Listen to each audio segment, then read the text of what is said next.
Друзья, перед просмотром видео поддержите лайком и подпиской на канал. Вот такая мясорубка, так говорят у нас на районе. Это выражение как нельзя лучше описывает мою ситуацию и жизнь вообще. Мне тридцатник стукнул, а добиться в жизни так ничего и не удалось. Живу с тещей и женой в трешке. Теще 50 лет, но так и не скажешь. Как говорится, и душой, и телом молода. Ей никто больше 35 не дает. Мне иногда даже кажется, что я выгляжу старше по сравнению с ней. Жена, Марина, со своей мамой общаются как подруги. Однажды я даже поймал жену за тем, что она обсуждала наши личные отношения с тещей. Так и жили мы серыми буднями. Иногда, конечно, выдавались солнечные деньки, но их можно счесть на пальцах. Все изменил один день, а точнее ночь. Приехал к нам в город мой брат по каким-то срочным делам. И чтобы не тратиться на гостиницу, остановился у нас. Мы с радостью его встретили и выделили ему свободную комнату. Брат приезжал уже не первый раз и не второй. Он вообще частенько приезжает. Так вот, это была суббота, серая, зимняя, холодная суббота. Все сидели по своим комнатам, закутавшись в одеяло, и смотрели, кто что любит. Мы с женой смотрели клинику по ноуту. Так прошел весь день, а после общего ужина мы разошлись по комнатам и улеглись спать. Проснулся я посреди ночи ни с того ни сего, просто как будто тумблер щелкнул. Жены в постели со мной не было. Сначала я подумал, что она пошла в туалет, но после 5 минут ожидания она не вернулась. Я решил проверить, вышел в коридор и увидел, что в ванной, туалете и кухне никого нет. А из-под двери, которая вела в комнату, которую выделили брату, лился тусклый свет и слышалась какая-то возня. Я тихо подошел к двери и медленно открыл ее. В тот миг я никогда не забуду и чувства, которые испытал. В полумраке на диване я увидел жену и моего брата в самом пикантном положении. Сначала меня захлестнул гнев, но он быстро сменился опустошенностью и безразличием, и я просто закрыл дверь и лег обратно в кровать. В тот момент мне казалось, что мир рухнул. Я был растерян, ведь я думал, что потерял сразу 2 близких мне людей – жену и родного брата. Захотелось сбежать из дому и больше никогда не возвращаться, не видеть их больше никогда. Я почувствовал, как кто-то зашел в комнату и лег на кровать. Я пробубнил, что нагулялась, ожидая услышать голос жены, но услышал не голос Марины в ответ, а тещи. «Не бери близко к сердцу, всякое в жизни бывает», — сказала теща. «Ты знаешь, и давно это у них?» — спросил я. «Да они еще на свадьбе вашей. Переспали, когда ты пьяный отсыпался, вот с тех пор и пошло у них. Но ты не думай, что она тебя не любит, она вас обоих любит». «Обоих любит?» Со злостью повысил я голос. «Она моя жена, а он мой брат. Это все равно, как если бы я изменил с тобой». «Ну и что тут такого?» — сказала теща. «И что такого?» — повторил я с возмущенной интонацией и сразу рявкнул. «Ну давай тогда, сейчас тоже самое вытворять будем». В пылу гнева и обстановке полумрака все грани размазались, и повисло чувство нереальности происходящего. Но на самом деле все было реальнее реального. «Ты уверен?» — спросила теща. Я разгоряченный ответил: «Ну всякое же бывает». Теща еще несколько секунд пролежала, не двигаясь, и я почему-то думал, что она сейчас встанет и просто уйдет к себе. Я по-прежнему не рассматривал вариант измены с ней, а все, что я ей говорил, была провокация и протест. Но когда она приподнялась и потянулась ко мне, я был ошарашен и не верил своим глазам. Но оказалось, принять другую реальность оказалось так просто. И так приятно, что сомнений даже не возникло. Я просто про себя подумал, что пошло оно все далеко, раз так я сделаю это. «Денис, а что если Марина зайдет?» — неожиданно спросила теща. Я, ничуть не смутившись, ответил: «Пусть заходит, ей можно, а мне что, нет». А через пару секунд после того, как мозг прорисовал, как это будет происходить и выглядеть, я наоборот во что бы то ни стало решил тянуть время, чтобы жена увидела нас с тещей в нашей кровати. Эта идея полностью поглотила меня. Я хотел мести. и представлял, какой потрясной она будет. Через какое-то время я слышу звук открывающейся двери, потом тихие шаги по коридору и понимаю, что сейчас зайдет в комнату жена. Но шаги прошли мимо, и стал слышен звук воды. «Пошла в ванную», — прошептала теща.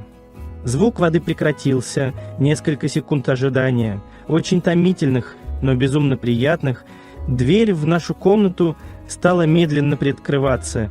Видимо, Марина опасалась меня разбудить. Мы с тещей уставились на дверь. Марина зашла в комнату. И, наверное, не поверив своим глазам, тут же включила свет, все застыло на какое-то время. Моя жена просто в дичайшем недоумении смотрела на нас с тещей. И это было именно то, чего я хотел и ожидал. Я тут же почувствовал моральное удовлетворение, месть оказалась неописуемо приятной. После некороткой паузы я решил первым нарушить тишину и сказал: «А что тебе можно, а мне нет?» «Ты больной. Это моя мать. Что вы творите?» Услышал я в ответ: «Ты с моим братом, кто еще из нас больной?» После этих слов теща хотела было уйти, но я удержал ее. У Марины от удивления открылся рот. Тут в комнату зашел Артем, мой брат, видимо, услышав крики Марины и обалдевший от картины, которая перед ним открылась. Теща вскочила и побежала в коридор. Это выглядело по-особенному, так что все в комнате не могли отвести от происходящего свой взгляд. «Ты конченый!» — услышал я от брата после того, как теща зашла в ванную. «Пошли, Марину, водя за собой мою жену», — сказал Артем. Они закрылись в комнате, а я остался лежать на кровати, и в голове был просто какой-то шум, мыслей не было. В комнату зашла теща, на ней было обернуто полотенце, видимо, после душа. Она выключила свет, и в комнате опять воцарился полумрак. «Тебе легче?» «Не знаю», — ответил я. Хотя в комнате и был полумрак, но наши взгляды были крепко привязаны друг к другу, и это уносило меня куда-то в космос. Да сейчас понимаю, что тогда это звучало уж слишком признательно и даже чуть по-странному. Но в ту ночь странным было все. Теща ничего не говорила, но я думаю, ей было приятно меня слушать. После этого мы так и заснули с тещей в нашей с женой кровати. All right, everyone's presentations are done. Nick, the manager, said as he tried to move the discussion forward. Excuse me, I haven't. I recently found out something. Nick interrupted me and began to speak. There's apparently someone in this department who didn't graduate high school and is just a part-timer. Meetings should be for employees only. Absolutely right. His lackey, Mike, of course, agreed with Nick. I'm leaving. After leaving the meeting room, I started to shut down my computer. I noticed that an email had arrived, not in my personal inbox, but in the company's shared email. Thinking, there's no point in speaking up, no one will listen, I went home quietly. The next day, I heard a commotion from Nick's desk. He was staring at his computer screen, his face pale. Nick? Is something wrong? Mike looked at the screen with him. And he turned even paler than Nick. Why is he so angry? Knowing the reason for Mike's distress, I thought to myself, serves them right. My name is Adam. My mother passed away when I was in the 9th grade, and I was raised by my father. Well, you could hardly call it being raised. After my mother passed, my father changed. He drowned his sorrows in alcohol, and though he still went to work, he squandered our living expenses on horse racing. Because of that, I had to start working part-time as soon as I entered high school. Every month, I went to the convenience store with bills in hand that couldn't be auto-deducted from my father's account. Even though I endured it because I didn't want to be alone, I reached my limit in my second year of high school and dropped out. I found a live-in job at a distant inn. Thank you for everything. The day I left home, my father, still staring at the TV, spoke. Take care. That was our last conversation. Back then, 18 wasn't the age of majority, so I needed my father's permission to work, and I couldn't hide my place of employment. Yet, my father never visited me even once. I kept working just to survive, and before I knew it, I was 42. Years of hard work paid off, and I was transferred to the headquarters. I was thrilled to be recognized by the company, as I thought I'd be working in the field until retirement due to my lack of formal education. Listen up. our work can change the future of our employees. Don't drag us down. On my first day after the transfer, Nick, dressed in an expensive suit, spoke sternly. There was a reason for this. Our inn was located in a prominent tourist destination, known so well that everyone in the state could sing its commercial jingle. At its peak, we had 5 locations within the state. But that was long ago. Due to financial difficulties and aging facilities, only the place where I had worked for many years and the original establishment remained. I was prepared to lose my job anytime, but now there was a glimmer of hope. With the rise of social media, the tourist area where the inn was located started gaining attention again. Depending on how hard the sales department, where I was transferred, worked, we could either thrive or be forced to give up this prime location to the new hotel chains continuously popping up. For Nick, who had switched careers from another industry to strengthen our sales, this was a battle he couldn't afford to lose. I understood why he had to be strict. I will do my best. Nick sneered at my enthusiastic declaration. Did you not hear what I said? I'm sorry. I thought I was listening carefully. Out of habit from years of customer service, I apologized reflexively, though I had no idea what had offended him. Someone was watching me with a smirk. In this department, there are those who are expected to excel and those who have been shoved here because they have nowhere else to go. You are the latter. It was Mike, the section chief. He's 7 years younger, at 35. But he was called to headquarters much earlier than I was and had been moving around within the headquarters ever since. I'm not jealous, but I can't accept that he's my boss. Graduating from a prestigious university, he has an unusually high pride and caused many problems as a newbie, making things very difficult for me when I was the front desk leader. When I found out Mike was transferred to the sales department a month before me, I was disheartened. Mike is right. With just a middle school diploma, there's not much you can do.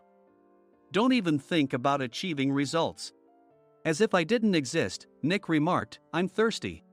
Mike eagerly ran to the coffee maker. It seems Mike is Nick's lackey. I regretted being happy about my transfer to headquarters, wishing I had stayed on site forever. Send a direct mail to every company on this list by the end of the day. Nick only assigned me tasks that even a new graduate could handle. What? There are over 1,000 companies. You want me to send to all of them by today?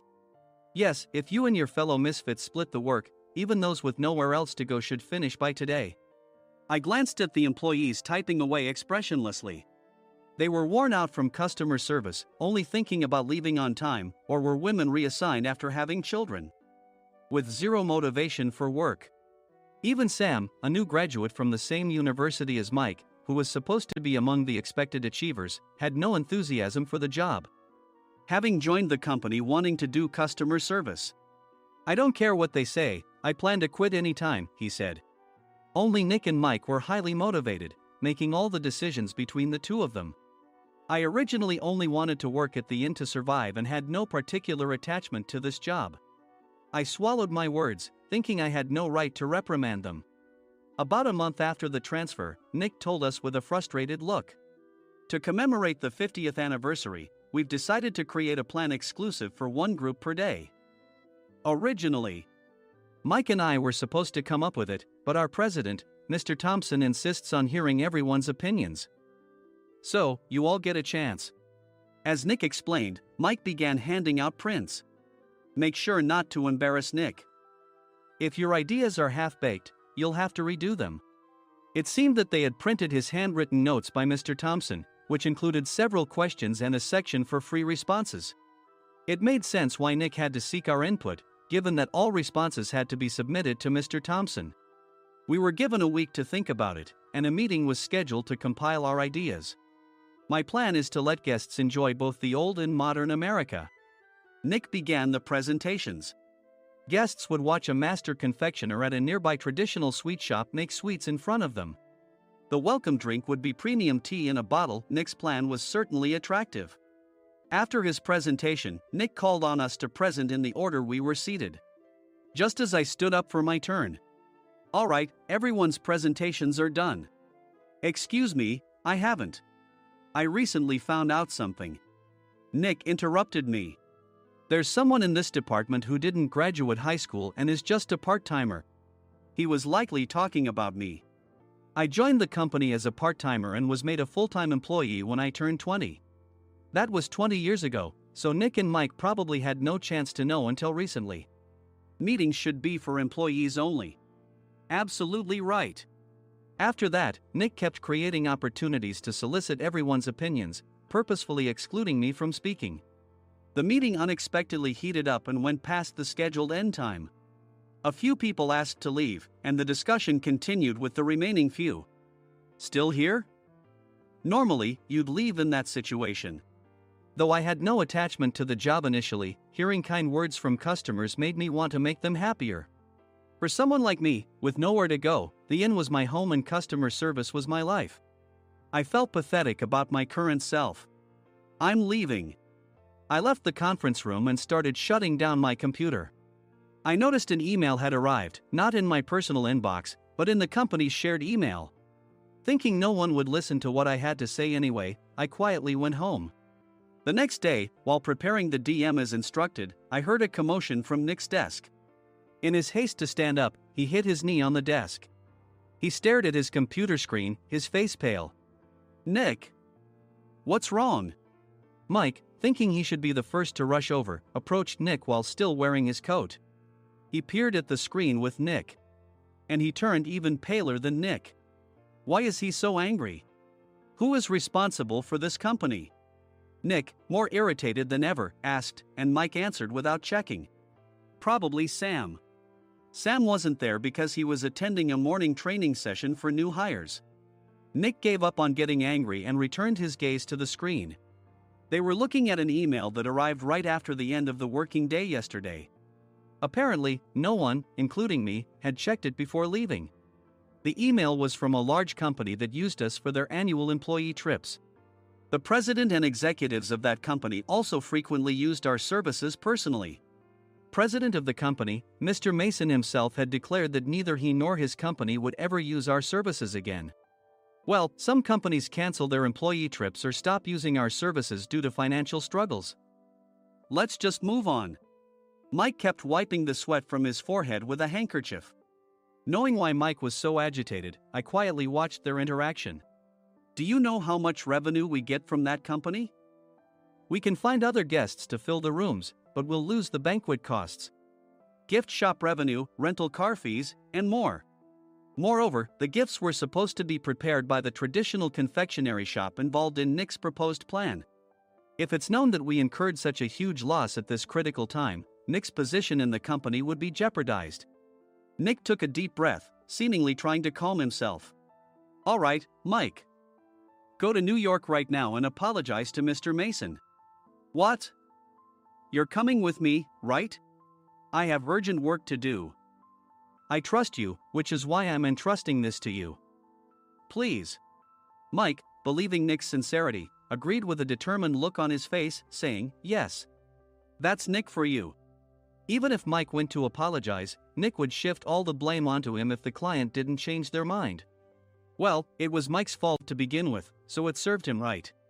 About 3 hours later, Sam answered a call from somewhere and repeatedly apologized, saying, I'm very sorry. Everyone watched to see what was happening. After ending the call, he informed Nick with a weary tone. When Mike arrived at the client's company, he only made things worse, further infuriating Mr. Mason. He was demanding, get his boss here immediately. It was no wonder Sam was exhausted, dealing with such a call right after returning from training. What is that idiot doing? All right, Adam, you're coming with me. If sacrificing Mike didn't work, then I must be next. Normally, I'd want to refuse at all costs, but I saw an opportunity in this situation. If I can be of assistance, I'd be happy to join you. I obediently followed Nick, and we flew to New York. When we introduced ourselves at the reception, it became clear how serious the situation was, as the receptionist personally escorted us to the president's office. Angry voices leaked through the door, making both Nick and me uneasy. Excuse me. I'm Nick, the supervisor. I understand my subordinate has caused you trouble, and I deeply apologize. Nick, with his experience in the corporate world, knew enough to offer an apology before excuses. However, his customer service skills left much to be desired. I sighed as I saw Mike trembling like a small dog in the corner of the room. "What kind of training are you giving your subordinates?" Mr. Mason glared at Nick with a red face. The intensity of his gaze made even Nick take a step back. Regrettably, I joined this company only 2 years ago and was unaware of Mike's issues. I should have identified his shortcomings sooner. Indeed, I should have realized sooner. No sensible person would come to apologize and then give a lengthy presentation on the drawbacks of not using their in. Nick froze, his mouth slightly open. Suspecting the worst, I picked up the documents that had fallen to the floor. It seemed Mike hastily prepared these documents on the plane, listing the disadvantages. Disadvantage 1: if you change the venue for the company trip, employees might suspect it's for cost-cutting reasons, leading to a negative impression. Reading it aloud half-jokingly, Nick snatched the papers from my hand and checked the contents with a furious expression. Among the stack of documents was a receipt from a nearby convenience store's copy machine. I felt a pang of dread, hoping he hadn't shown the receipt as well. What do you think he said when I asked what kind of nerve he had to do this? I'm very sorry. Faced with the dire situation, Nick must have thought there was nothing left to do but apologize. In a voice smaller than I'd ever heard from him, he uttered words of apology. He said, "I'm a Harvard graduate. I don't believe I said anything wrong." "Mike, what have you done?" Forgetting his plan to pin the blame on Mike, Nick yelled loudly, even in front of Mr. Mason. "I didn't do anything wrong." "You're still saying that? Look at him." Mike pointed at me with a shaking hand. "I was assigned to headquarters in my 20s and now I'm a section chief. This guy only made it to headquarters at 42. Everything I've done proves I was right. So why are we losing the contract?" Having said his piece, Mike collapsed to the floor. "Of course. You were sent there because you had nowhere else to go." Mike never expected to hear such words from someone he looked down upon. He lunged at me, and Nick hurriedly stepped in to stop him. "Mr. Thompson told me Mike is a quick thinker, and to take good care of him." There's no way he was pushed aside. "Don't make things worse here. He didn't say quick thinker, he said only quick-witted, didn't he?" I don't remember that part. I recalled the many troubles Mike caused when he was a newbie. When Mike was on the front line, his pride was so high that he never apologized to customers. Customer service, especially in our job, doesn't work alone. It brings both good and bad situations. If the front staff or housekeepers made mistakes, or the cleaning company didn't properly clean a room, one had to apologize to the customers regardless of personal fault. Mike, in such situations, would never apologize, insisting he wasn't at fault. This often angered customers, and as the front desk leader, I frequently had to apologize on his behalf. He caused complaints and disrupted operations, which is why he was quickly moved to headquarters. In departments where he didn't interact directly with customers, his quick thinking was beneficial and things went well. But it seemed his flaws were starting to show. Corporate reservations are supposed to be entered into the system by the sales representative. But a quick check yesterday revealed that more than 10 items were missing from the client's reservation. The handover document clearly stated what needed to be prepared. Why didn't you enter it into the system? Why do we have to give them special treatment? Filling rooms near the banquet hall, setting up all the food in advance. Specifying the brand of wine, they're too demanding. No wonder he always angered customers, I thought, feeling a headache coming on. Grouping them in rooms near the banquet hall is for our benefit too. It makes it easier for the staff to set up beds and serve breakfast since everyone's schedule is synchronized.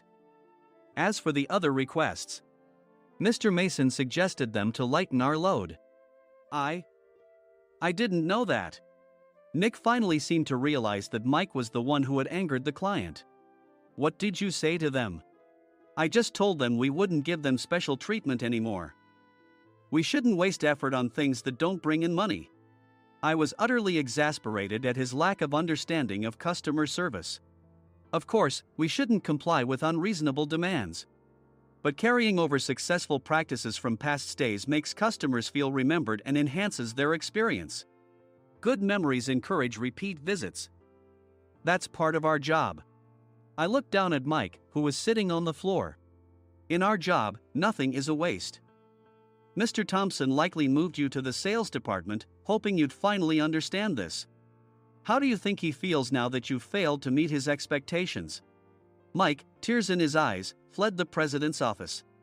I was amazed he still hadn't apologized. You have it tough, Adam. It's okay, we're all employees of the same company. I deeply apologize for this disrespectful incident. Especially after all the care you've shown us. If it weren't for you, Adam, I really would have stopped staying here. When I heard you were moving to the sales department, I was willing to reconsider if you handled it. Seeing us talk so amicably, Nick's face contorted. Do you two know each other? Adam's service is excellent. I always requested him specifically. Normally, we don't accept specific staff requests, but we made an exception for Mr. Mason, adjusting my shifts accordingly. He had personally stayed at our hotel just before my transfer, and during casual conversation, I mentioned, I'm moving to the sales department soon. If I hadn't told him then, things could have been much worse. Please continue to take care of us. I look forward to it. On the return flight, Nick awkwardly offered me a can of beer. It's still working hours. Of course, I had no intention of forgiving him for a single beer. Nick might try to pin everything on Mike and avoid any consequences. While pondering this, a startling fact came to light. Nick, the tea bottles for the plan have arrived. I handed Nick a bottle labeled with our inn's name. They look good. What are you talking about? These are plastic bottles. I had assumed we would use the trendy, high-end bottling tea. But what arrived were ordinary plastic bottles of tea with customized labels. The only unique aspect was the label, which had the inn's name, making it look customized. Upon further investigation, I discovered that a substantial amount of money was set to be paid to the tea company. It was priced like bottling tea. Does this plastic bottle really cost $100 each? The tea inside is specially blended for us. The extra cost is for that. Wouldn't it be better to use another tea company? Or is there a specific reason we must use this one? As Nick continued to make excuses, I showed him a printed email. I informed the tea company's president, Mr. Mitchell, that we discovered irregular payments and he confessed. He said you two were high school classmates and planned to split the extra money. That idiot. Why did he confess? That's not important. You should worry about yourself, this could turn into a police matter. Opening the bottle cap, I suggested. How about calming down with this tea? It supposedly has a relaxing effect. Nick drank the tea frantically. In the following days, decisions were made about their fates. Mike was reassigned to the General Affairs Department, with no chance of transfer or promotion, as per Mr. Thompson's orders. As for Nick, since the payment to the tea company hadn't yet been made, he narrowly avoided legal trouble. Instead, he was encouraged to leave the company, and to avoid further complications, Nick submitted his resignation. Rumor has it that connections between HR departments have made it difficult for him to find new employment. Even though it was good to have those two gone, something unexpected happened in the sales department. Everyone became motivated and united in refining the 50th anniversary plan. In the end, my plan was adopted. We collaborated with the Tourist Information Center to provide personalized guides. The plan, tailored to the number of guests, was truly special for the 50th anniversary. Hey, is Adam's family coming to stay? I immediately booked that special plan for my family. Sam noticed it on the reservation list and quickly picked up on it. Yes, I'm inviting my father. That's great. I might invite my parents too. I lacked the courage to face my father just as Adam. But here, with the confidence Mr. Mason praised, I felt ready. The 50th anniversary plan was a perfect opportunity to reconnect with my father. I hoped to bring back the days when we could laugh together as we once did.